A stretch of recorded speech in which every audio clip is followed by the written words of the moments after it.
everyone, thank you so much for tuning into my tarot channel.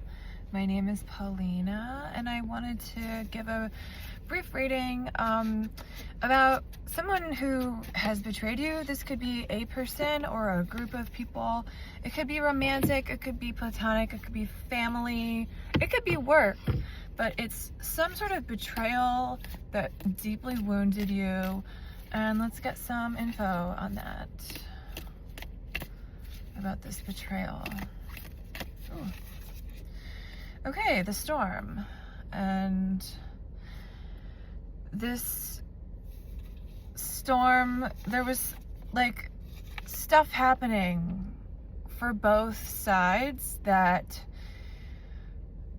made things difficult in the interactions. The person that betrayed you is definitely going through their own inner storm, not really of guilt, but that they have stuff going on, like mental health issues perhaps.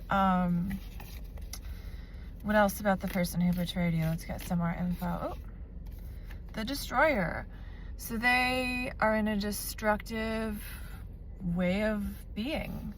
You know, they're in a, maybe they've been given bad news about something in their life and they feel it's not fair, so they're taking it out on other people. That could be one thing. Or maybe they've had things destroyed for them and so they want to destroy something for you. Let's get another card. What is the impetus, you know, the reason for this person doing this to you? The healer. You may have a lot of healing properties. You may be a healer. Sometimes when a healer goes into a space with a lot of toxic people, they cannot share the space because it's not a vibrational match, so they're pushed out, or they try to change the environment so that they can be a match, and the people around them are not ready to change and elevate their vibration. So keep that in mind.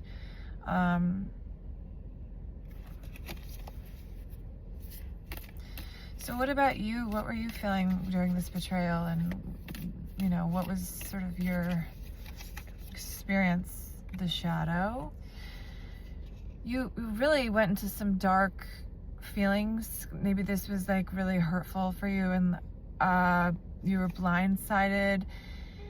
And it brought up the duality of human nature, which was hard for you. And so what is the status of this relationship between you and this person that betrayed you, or this entity, group of people? The prayer. You may have like become more concerned with your own stuff and you're trying to like block out whatever conflict happened. Your religious beliefs or spiritual beliefs may be threatening for this person. They may not understand and they may judge you for it. So you may be someone who prays. Maybe you've prayed for this person even though they've hurt you. What else about your experience with this betrayal? The hunter.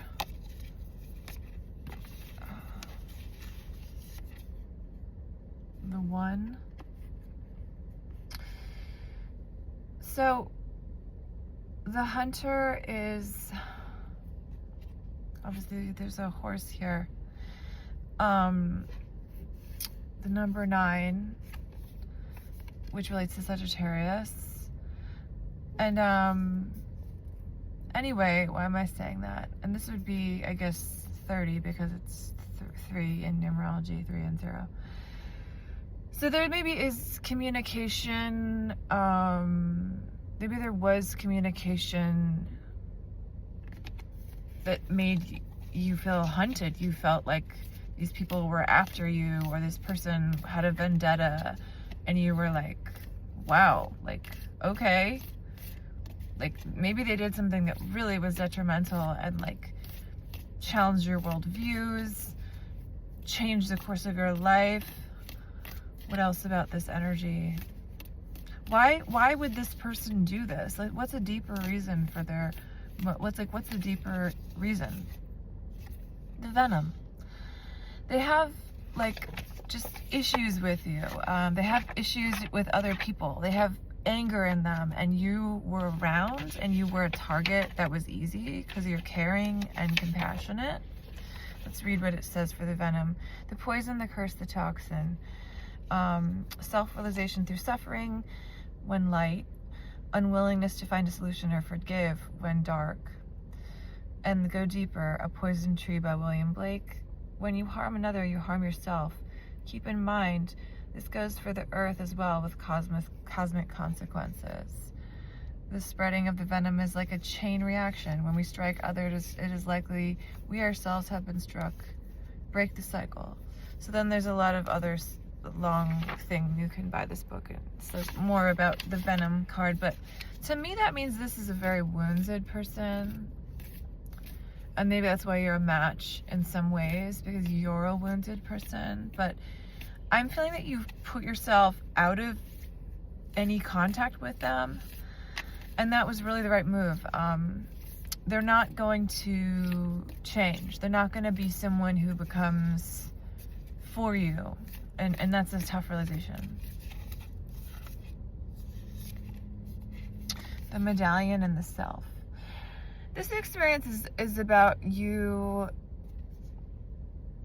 understanding the multifaceted experience of life, that, you know, we have ups and downs, we have things we can't control. You may have been someone who was always like, okay, first I'm going to do this, then I'm going to do this. You had your whole life planned out. But there's things that we can't foresee. I see the medallion here as a gift. This actually was a gift, being sort of pushed out of this situation or betrayed by these people, because now you're going to really come into your true authentic self and be able to contribute to society, because you've been through something that makes you fearless. Because of this person, you're now not afraid of really anything. Let's get some closing thoughts about this dynamic of betrayal. The ring. This may have been someone that you had like a real commitment with, like you were shocked that they did this to you. Maybe you're related to them, maybe you're married, maybe it's just a very like long-standing commitment, the relationship. Yeah, and it makes me think of how things are cyclical. This was meant to happen. This was always going to happen. This break with this person. It's like they have a problem with you, I mentioned before. I want to get into some of that energy. What is their problem with you? The judge. They really judge you. And they judge themselves, but that's obviously they're not aware of that. But they judge how you live your life, how you see things, how they're a judgmental person, and there's no room for nuance. And where are you coming from? What is the blind spot that they're not seeing about you? What's the blind spot that they're not seeing, that they're judging you and they're not really seeing the full picture? Let's get a card for that. Eros. That you are a loving person, and even though you might not be living the way they want, you come with love and they come with judgment, and that actually can scare someone. The unseen. There's been a long time of this person being against you. I'm still not understanding why they're really against you, but it's been unseen for a long time. It's been like a looming energy. Poet. You are perhaps a poet or an artist, a writer. You have a way with words. I'm feeling that this person is incredibly intimidated by you. You bring up something for them that they lack, and let's get and sometimes people lash out and, you know, act horribly when they're really offended just by your presence. It's called psychic attack. Let's get a closing healing message for this and how you could maybe protect yourself from this energy. stone. So stand firm in your understanding. It's also triangle and, you know, square and circle. That's an ancient symbol for healing. You know, because the circle is the divine, the square is earthly, and the triangle, I believe, I mean, I would relate it to the pyramids and the magic of the pyramids, but I don't know what, I forget what, I guess just Holy Trinity. It could be like a lot of things, but you must stay steady. Maybe even finding a talisman right now that like makes you feel safe. The stone, the eternal anchor, the rock.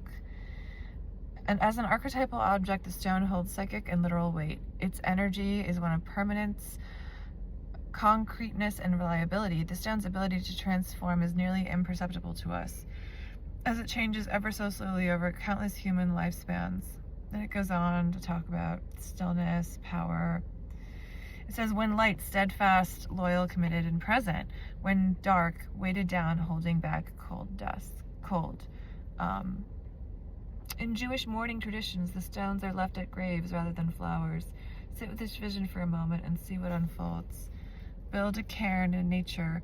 Find inspirations in Andy Goldsworthy's stone egg forms. I don't know if you know Andy Goldsworthy. He's an artist who makes art that is meant to corrode or, you know, be destroyed by nature over time or become a part of nature.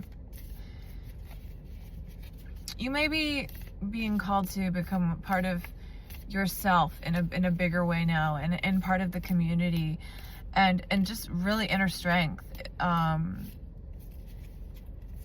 That remembering that healing is happening, even though it may feel like you're not changing and things in your life aren't changing.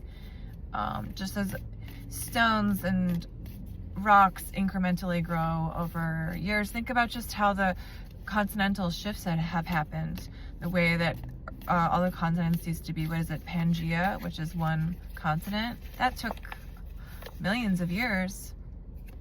The Lovers. I see that this rupture with whatever this person or entity group was is going to lead you to romantic love. Obviously not with these people, not at all related to them. The reason is it's bringing into clear focus who you are, your higher self, your morals, and you're going to realize your power. And you're going to realize that these people are, once you've seen the opposite of love, you're going to reach for real love, and you're going to find someone who validates what you've been through with these people and protects you. And the swan, obviously the symbolism here can be the ugly duckling, you know, coming into our beauty physically and spiritually. The swan's neck can be, I think it's symbolic of prayer, actually. But, you know, the Lovers is also a card of choice. So it's your choice to, it may seem like you were forced into this situation to whatever it is, no contact.